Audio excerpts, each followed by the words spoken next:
morning, students. How are you? Great. Okay. So today we are going to learn about auxiliary verbs. ठीक है. तो auxiliary means होता क्या है? auxiliary means होता है सहायक, जो कि हेल्प करता है. ठीक है, सहायक क्रिया. तो इसमें देखिए auxiliary में दो तरह के auxiliaries होते हैं, primary auxiliaries and model auxiliaries. ठीक है. देखिए वर्ब कौन कौन से होता है? एक होता है मेन वर्ब होता है, दूसरा होता है ऑक्सिलरी वर्ब.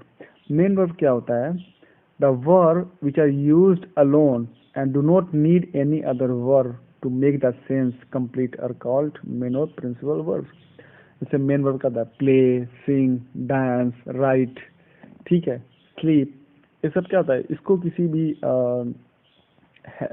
भी अदर वर्ब की नीड नहीं होती है.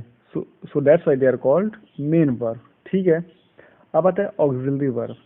ऑक्सिलरी मीन्स होता ही है कि सहायक, हेल्पिंग.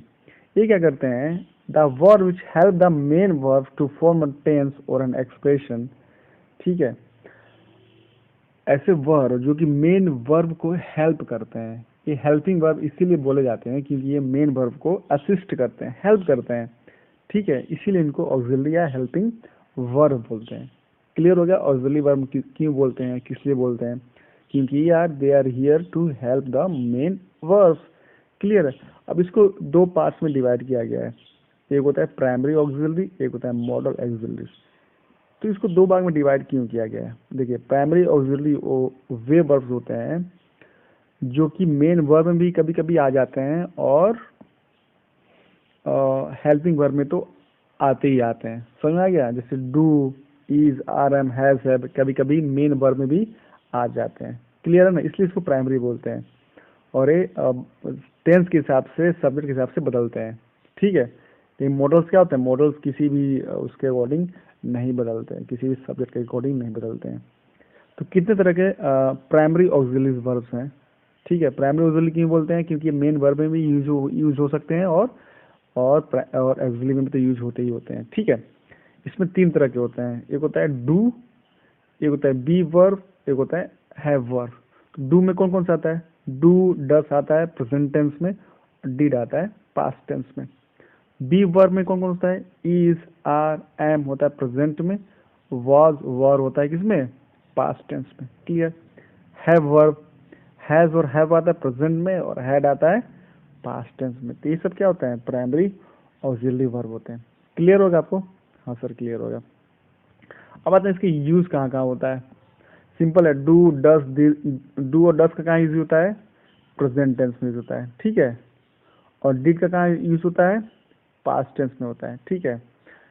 इसमें तो थोड़ा सा ही दिया है, लिखा है डू, डस और did is use in forming negative और interrogative sentences in simple present tense. ठीक है. लेकिन इसको डू को हम बहुत सारी में यूज कर सकते हैं, मेन वर्ब में भी यूज कर सकते हैं. ठीक है. डस को भी मेन वर्ब में यूज कर सकते हैं.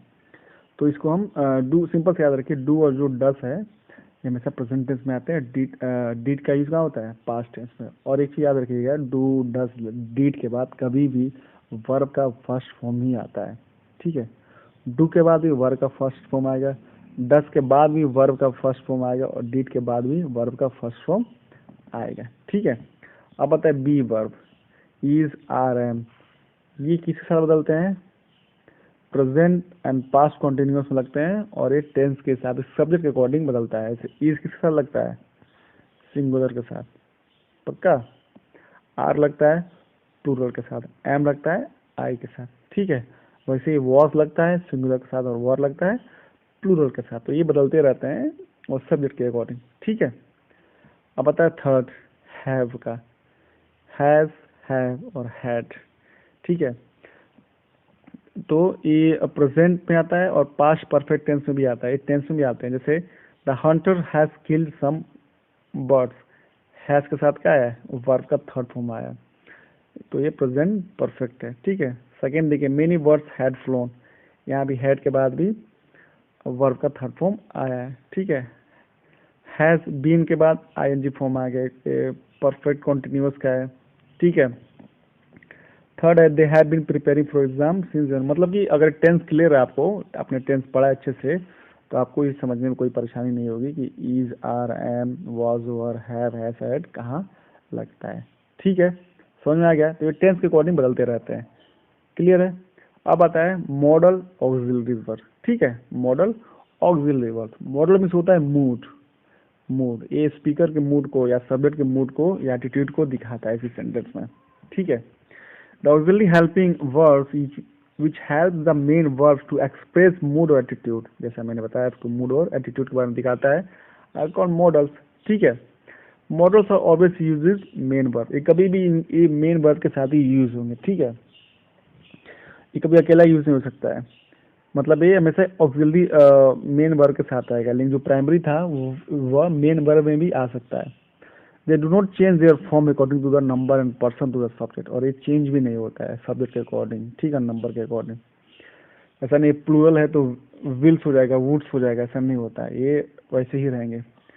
ठीक है, जैसे will, shall, can, may, must, need, would, should, could, might, ought to, dare. ठीक है, अब पढ़ते हैं यूज और शैल एंड विल। देखिए, एक सिंपल सा रूल है कि अगर आपको कंफ्यूजन हो रहा है कि विल कहाँ पे यूज करें, शैल कहाँ पे यूज करें, तो आप आंख बंद करके विल लगा सकते हैं हर किसी के साथ। ठीक है, लेकिन आपको और अच्छे से जानना है कि कहाँ कहाँ पे उसको अच्छा ग्रामेटिकल नॉलेज जानना है, तो डिटेल में जानते हैं। देखिए, शाल का जो यूज होता है विल का, दोनों का सिंपल प्रेजेंट मतलब फ्यूचर टेंस में यूज होता है। शाल का यूज होता है फर्स्ट पर्सन। फर्स्ट पर्सन पता है ना, first, second and third person. First person क्या होता है, आई, वी। ठीक है ना, मतलब जो जो स्पीकर होता है उसके लिए फर्स्ट पर्सन होता है। और तो फर्स्ट पर्सन के साथ शैल यूज होता है। क्लियर है। और विल के साथ यूज होता है सेकेंड और थर्ड पर्सन के लिए, अगर सिंपल फ्यूचर के बारे में बात कर रहे हैं तो। लेकिन अगर इमोशन के साथ कोई बात कर रहे हैं फ्यूचर में, उसमें इंटेंशन है हमारा, प्रॉमिस दे रहे हैं, थ्रेट दे रहे हैं, डिटर्मिनेशन हमारा, मतलब इमोशन ज्यादा जुड़ा हुआ है, तो ये रिवर्स हो जाता है। तो ये रिवर्स हो जाए तो विल यूज हो जाएगा फर्स्ट पर्सन के साथ, और शैल यूज होगा किसके साथ, सेकेंड और थर्ड पर्सन के साथ। ये मतलब ग्रामेटिकली सही है, ये रूल है। जैसे एग्जाम्पल देखते हैं। ठीक है, आई शैल पे यू ऑल योर अरियर्स सुन, कि बोल रहा है कि मैं तुम्हारा बकाया जल्दी दे दूंगा, मतलब जनरल स्टेटमेंट के लिए बोला है। तो शैल में किसके साथ यूज है, फर्स्ट पर्सन के साथ। लेकिन आई के साथ अगर विल लग गया, सेम सेंटेंस है, I will pay all your arrears soon, तो यहाँ पे क्या हो गया, एक प्रॉमिस हो गया। समझ रहे हैं, दोनों सेंटेंस सेम है लेकिन दोनों का मतलब अलग अलग हो गया। इसमें जनरल बोल रहा कि ठीक है यार मैं दे दूंगा, अब दूसरे में नहीं यार मैं पक्का तुमको दूंगा, मतलब प्रॉमिस वाली बात हो गई। दूसरा सेंटेंस देखिए, you will be punished for your mistake. ठीक है, यहाँ पे क्या कर रहा है कि तुम अपने मतलब जो भी शरारत की उसके लिए तुमको पनिशमेंट मिलेगा। तो ये जनरल हो गया, यू के साथ विल लग गया तो जनरल हो गया। लेकिन अगर वही हम यू के साथ शैल लगा देंगे तो ये थ्रेट हो जाएगा कि भाई अब तुमको पनिश करना ही पड़ेगा, तुमको पनिशमेंट मिलेगा ही मिलेगा। समझ में आ गया। अगर जनरल बात कर रहे हैं तो शैल लगाइए फर्स्ट पर्सन के साथ, विल लगाइए सेकेंड एंड थर्ड। लेकिन अगर उसमें इमोशन आ गया, डिटर्मिनेशन आ गया, ठीक है, प्रॉमिस आ गया, तो इसको रिवर्स कीजिए, ये रूल होता है। ठीक है, हाँ सर ठीक है। अब आता है use of would and should. Would कहाँ पे यूज करते हैं और शुड कहाँ पे यूज करते हैं। वुड और शुड होता है इसी शैल एंड विल का पास्ट टेंस में यूज कर सकते हैं। ठीक है, और कहाँ यूज करते हैं, would is use to express determination. Determination की एकदम दृढ़ निश्चय, विलिंगनेस की कहीं जाने, जो भी हमारा इच्छा है। हैबिचुअल एक्शन, जो भी पास्ट में रहा हो उसके लिए, या फिर पोलाइट रिक्वेस्ट के लिए हम इसको यूज करते हैं। जैसे I would attend your birthday party, इसमें विलिंगनेस दिखा रहा है कि मैं आपका जो बर्थडे पार्टी है इसमें आपको अटेंड करूंगा। On Sundays I would to go to one movie, कह रहा संडे को हम क्या करते थे, हैबिचुअल एक्शन था कि हम मूवी देखने जाया करते थे। ठीक है, would you have a cup of T with me, ये पोलाइट रिक्वेस्ट कर रहा है, क्या आप मेरे साथ चाय पीना पसंद करेंगे। थर्ड सॉरी लास्ट है, I would always follow your advice, इसमें डिटर्मिनेशन है कि मैं तुम्हारा जो एडवाइस है हमेशा ही फॉलो करूंगा। समझ में आ गया। तो वुड का और भी तरीके से हम इसको यूज कर सकते हैं। ठीक है, और शुड का कहाँ यूज करेंगे, इसमें duty, advice, supposition, provision etcetera. ठीक है, तो we should respect our teacher, कि हमें अपने टीचर्स का रिस्पेक्ट करना चाहिए। You should take rest for some time, इसमें एडवाइस दे रहा है कि आपको कुछ देर रेस्ट कर लेना चाहिए, ठीक है। Now he should be promoted as captain, इसमें सजेशन दे रहा है, सपोजिशन दे रहा है कि आपको कैप्टन में प्रमोट करना चाहिए, ठीक है। And we should not laugh at a cripple man, prohibition है कि मतलब मना किया जा रहा है कि तुमको उस क्रिपल मैन के जो लंगड़ा लूड़ा आदमी है उस पर आपको हंसना नहीं चाहिए, ठीक है। अब आता है यूज ऑफ मे और कैन। मे और कैन का कहाँ पे यूज कर सकते हैं, इसमें बहुत सारे बच्चे जो हैं गलती करते हैं। मे की जगह पे कैन लगाते हैं, कैन की जगह पे मे लगाते हैं, सिंपल सा है। यहाँ देखिए मे जो यूज होता है परमिशन के लिए, पॉसिबिलिटी के लिए, विच के लिए, पर्पस के लिए यूज होता है। लेकिन वहाँ पे कैन क्या होता है, हमेशा ही एबिलिटी, पावर, परमिशन और रिक्वेस्ट के लिए होता है, हमेशा ही। कैन मतलब होता है सकना, ठीक है। एबिलिटी, पावर, परमिशन और रिक्वेस्ट के लिए कैन का यूज करते हैं। जैसे ही may come by the night train, इसमें पॉसिबिलिटी है कि हो सकता है आज रात को ट्रेन से आ जाए। मे विल लिव लॉन्ग, इसमें आपको विश कर रहा है। लेकिन देखिए सी में दिया he can carry this heavy load easily, इसमें कैरी दिखा रहा है कि वो उठा सकता है, मतलब कि उसके पास इतनी पावर है कि वो उसको उठा सकता है। बहुत सारे बच्चे ही may carry his heavy load easily, may नहीं कैन लगेगा, क्यों, क्योंकि यहाँ पे एबिलिटी की बात हो रही है, ठीक है। Can I use your computer, ये रिक्वेस्ट भी मांग रहे हैं हम, ठीक है। रिक्वेस्ट कर रहे हैं तो रिक्वेस्ट कर रहे हैं तो हम इसका कैन लगाएंगे। अगर परमिशन मांगेंगे तो वहाँ पे मे लगाएंगे। जैसे बोलते हैं ना सर मे आई कम इन, या कैन आई कम इन नहीं बोल सकते, मे आई कम इन बोलते हैं। आप मुझसे परमिशन मांग रहे हैं। समझ में आ गया दोनों का डिफरेंस? हाँ सर समझ में आ गया। अब आता है use of might and could. Might और कुड क्या है, मे और कैन का पास्ट टेंस है, ठीक है। और इसके अलावा भी और क्या यूज कर सकते हैं, माइट एक्सप्रेस सजेशन, पॉसिबिलिटी और पर्पस, ठीक है। वाइल कुड एक्सप्रेस पावर और एबिलिटी, ठीक है। और कुड किसके लिए होगा, पावर और एबिलिटी के लिए होगा। जैसे he might join coaching classes of CPMT, ठीक है, सजेशन है। He worked hard that he might score first division, ये भी पर्पस है इसका। I could lift this heavy bag, जैसे मैंने बताया अभी, इसके लिए पर्पस के लिए यूज होगा, पावर के लिए यूज होगा कुड का। She could solve the sum easily, वो कर सकता है, मतलब इसकी एबिलिटी के लिए यूज होता है, ठीक है। लिखा है but might is also use to show remote possibility in the present.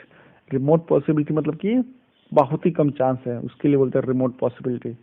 लिखा है you are careless, you might not pass the test, कह रहा है कि तुम केयरलेस हो, तुमसे शायद ही ये टेस्ट तुम शायद ही ये टेस्ट पास कर पाओ, ठीक है। मतलब रिमोट पॉसिबिलिटी है, मतलब देखिए मे क्या होता है, मे में पॉसिबिलिटी ज़्यादा होता है और माइट में पॉसिबिलिटी कम होता है, ये भी दोनों का डिफरेंस है। And could is also use to express polite request in the present. Could भी हम पोलाइट रिक्वेस्ट के लिए यूज करते हैं, जैसे कैन करते हैं रिक्वेस्ट के लिए, उसे और पोलाइट कहना हो तो कुड का यूज कर सकते हैं। Could you lend me your book only for 1 day, ठीक है, ये क्या है, हमारा एक रिक्वेस्ट है, ठीक है। जैसे मे और माइट दोनों ही पॉसिबिलिटी दिखाते हैं, लेकिन मे ज़्यादा पॉसिबिलिटी दिखाता है, माइट कम दिखाता है। कैन और कुड दोनों भी यूज कर सकते हैं रिक्वेस्ट के लिए, लेकिन कुड अगर यूज करेंगे तो और पोलाइट हो जाता है, ठीक है। हाँ सर ठीक है। अब आता है use of must and ought to. Must किसके लिए यूज होता है, नेसेसिटी के लिए, कंपल्सन के लिए, अजम्पशन के लिए, कंक्लूजन और प्रोहिबिशन के लिए। मतलब मस्ट एक ऐसा है कि करना ही पड़ेगा, ठीक है, इसके लिए यूज होता है। जैसे you must take this medicine regularly, कि तुमको ये मेडिसिन रेगुलरली लेना ही पड़ेगा, नहीं तो उसके नुकसान भी हो सकते हैं। We must love our motherland, हमको ऑब्लिगेशन के लिए कि हमको अपनी जो मदरलैंड है हमको लव करना चाहिए, मानना चाहिए। Mister James Sinha must be a good surgeon, ये कंक्लूजन के लिए बोल रहा है कि वो एक अच्छे सर्जन होने चाहिए। You must not play in sunlight, ठीक है, तो तुमको इस धूप में नहीं खेलना चाहिए। मतलब इसका क्या होता है, मतलब थोड़ा सा निगेटिव एडवर्स इफेक्ट भी आ सकता है अगर नहीं ये चीज माना जाएगा मस्ट के अलावा तो, ठीक है। जबकि ऑटो क्या होता है, ऑटो मतलब हमारे अंदर से आता है, जैसे मॉरल ड्यूटी, हमारा मॉरल ऑब्लिगेशन और एडवाइस है, ये अंदर से आता है। जैसे we ought to obey your parents, हमें अपने माता पिता का ओबे करना चाहिए, पालन करना चाहिए, ठीक है। तो इस तरह के जो चीजें ऑट टू का यूज होता है वो मॉरल ड्यूटी के, मॉरल ऑब्लिगेशन कहा आता है, ठीक है। चलिए ठीक है। जैसे मस्ट में ज्यादा फोर्स होता है, ठीक है। अब आता है need and dare. Need means जरूरत, डेयर मीन्स हिम्मत। Need expresses necessity in interrogative sentence. तो नीड का यूज किस में करते हैं? इंटेरोगेटिव सेंटेंस में। A lack of necessity in और compulsion negative sentence. And don't need या नीड का यूज करेंगे तो इसका मतलब जरूरत होता है। जैसे need the worker put the demands, necessity हो गया। लेकिन we need not water the plants daily, यहाँ लैक ऑफ नेसेसिटी हो गया। और डेयर मीन्स क्या होता है? करेज, साहस। Dare you challenge him to come to debate, ठीक है। The children dare not go into the dark, मतलब क्या है कि पॉजिटिव और निगेटिव दोनों सेंस में यूज कर सकते हैं, ठीक है। नीड का अलग यूज होता है और डेयर का अलग होता है। क्लियर होगा आप लोगों को? हाँ सर क्लियर होगा। चलिए ठीक है, इसको पढ़िए और स्टिल आपके पास कोई डाउट है तो यू कैन आस्क मी, ठीक है बेटा। Okay bye bye, take care.